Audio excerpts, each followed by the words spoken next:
Anak yang soleh itu anak yang tahu kalau dia seorang laki-laki nanti, secantik apapun istrinya, selucu apapun anak-anaknya, sebanyak apapun harta yang dia miliki, sehebat apapun dia di mata anak buahnya, demi Allah, orang tua tidak pernah menjadi nomor 2 dalam hidup.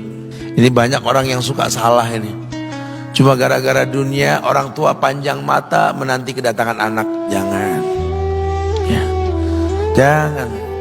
Anak yang soleh tahu sekali, sampai kapanpun ibumu, ayahmu. Sampai kapanpun. Dunia nggak membuat dia lupa ada berkah keramat dunia hidup di atas muka bumi ini.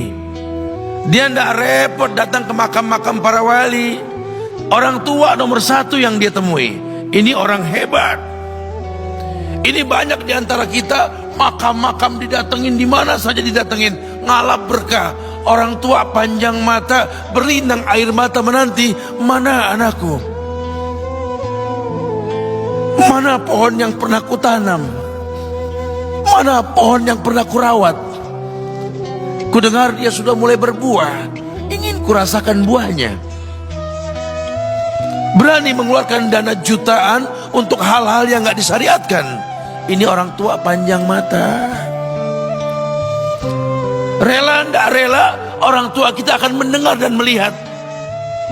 Ma, aku pengen nikah, aku pengen berkeluarga, Ma. Ya orang tua ya seneng lah.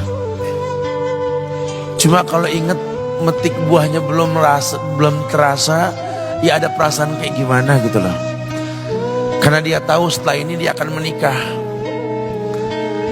Bahwa anak orang ada kehidupan yang berbeda yang bakal dia rasa. Orang tua makin hari makin rentan, bukan makin seger. Yang perempuan dibawa orang, ya Allah. Baru kemarin perasaan mainin poni ini anak perempuan kita, betul. Baru kemarin mainin kepangan rambutnya, ya Allah.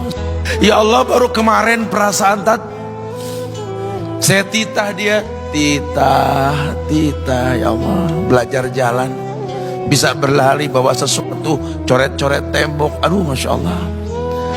Sekarang udah gede, dibawa orang, ya Allah, Masya Allah. Yang laki dekat sama mamahnya. Baru kemarin tangan mungilnya kita tuntun, kalau kelepas dia nangis, betul. Sekarang tangannya keker besar, tangan ibunya keriput, betul. Mau nangkep tangan anak pun sudah mulai susah. Membawa anak orang datang dengan gagah, cium tangan, cipika-cipiki, udah. Ma, kita jalan dulu Ma ya. Udah Mama, udah. Digandeng tangan kekasihnya, dirangkul pundaknya. Ini anak laki ndak tahu ibunya kayak diiris-iris jantungnya. Dia lihat tangannya yang keriput, ya Allah. Udah berapa lama tangan ini nggak dibawa sama anak ini? Udah berapa lama tangan ini nggak digandeng sama anak saya? Kita merasa bangga akur merangkul istri kita, ibu kita ngelihat pundaknya. Berapa lama pundak ini gak dirangkul seperti itu, ya Allah.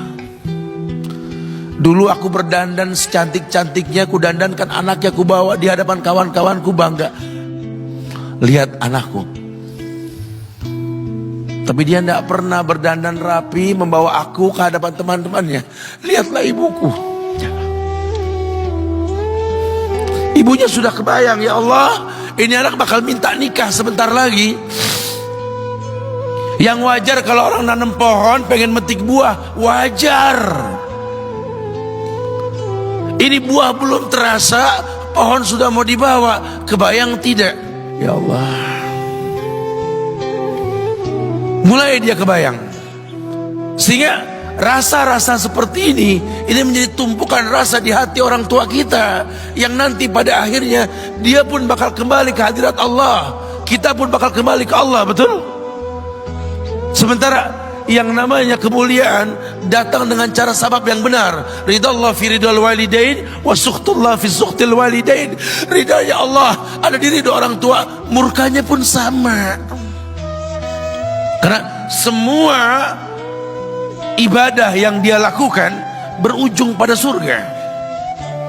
Dan yang paling gampang ketika dia mau menaklukkan dunia, demi Allah, berkah orang tua dulu yang dia ambil.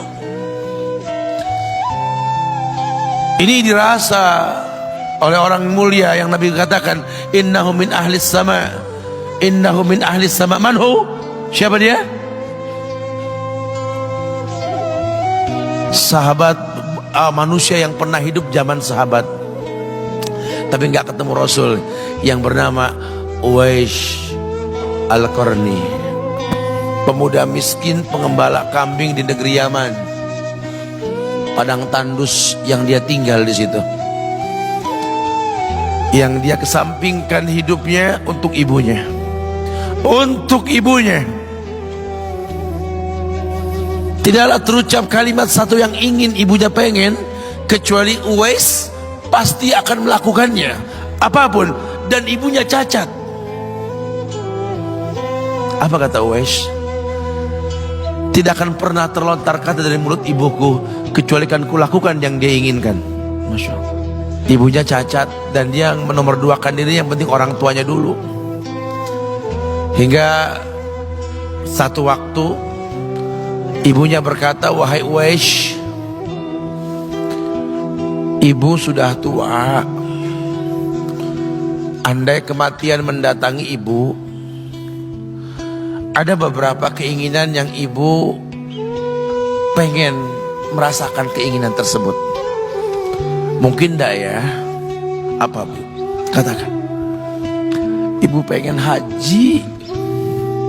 Bengong Uwais, ya Allah bu, ini Yaman, Hadramaut, yang sekarang saja pesawat itu bisa 3 jam menuju Saudi itu, 2 jam lebih lah menuju Saudi. Ini lebih jauh lagi, kebayang berapa ratus kilo, berapa ribu kilo nggak tahu. Ya baiklah ibu, kata Uwais, aku tidak pernah menolak permintaan ibuku, tapi kali ini aku tidak bisa menjawab karena mikir gimana caranya ini. Apalagi dia seorang pemuda yang punya penyakit sopak, ada tanda-tanda putih di bagian badan itu kayak pano besar gitu tuh. Udahlah, terserah gimana nantilah. Yang penting ini nomor 1 dalam hidup ini.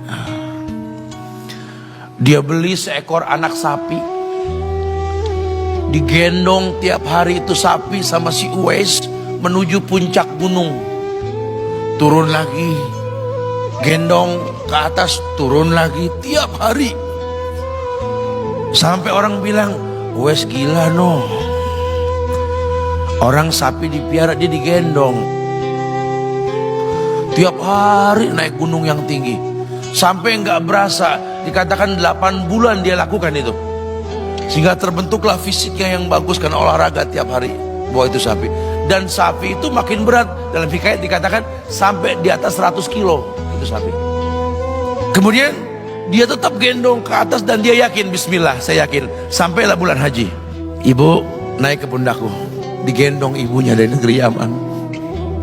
Subhanallah, gak ada yang gak mungkin. Lihat,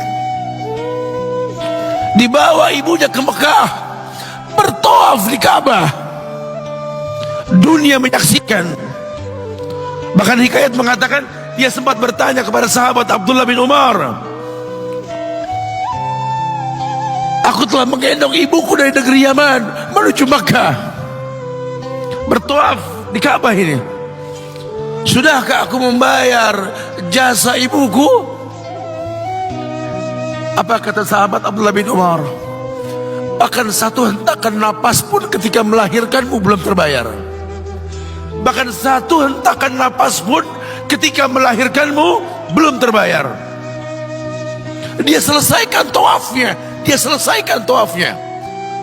Selesai tawaf, dibawa ibunya ke makom Ibrahim untuk sholat 2 rakaat. Selesai sholat, dia angkat tangan, dia berdoa kepada Allah, ya Allah, ampunkanlah ibuku ya Allah. Ampunkan ibuku ya Allah. Masukkanlah dia ke sorgamu ya Allah. Masukkan dia ke sorgamu ya Allah. Ibunya berbisik, Uwais, sudahlah, mintalah pada Tuhanmu ampunan untuk dirimu dan sorga untukmu. Wallahi wahai ibu, Allah ampunkan kamu, Allah masukkan kamu ke sorga, cukup untukku, ridhomu yang kubutuhkan wahai ibu. Lihat, manusia saleh, hasil doa Rabbi habli minas solihin. Lihat, makanya ketika Nabi mengatakan innahu min ahli sama, ini manusia penghuni langit, Umar, Ali, temui Uwais.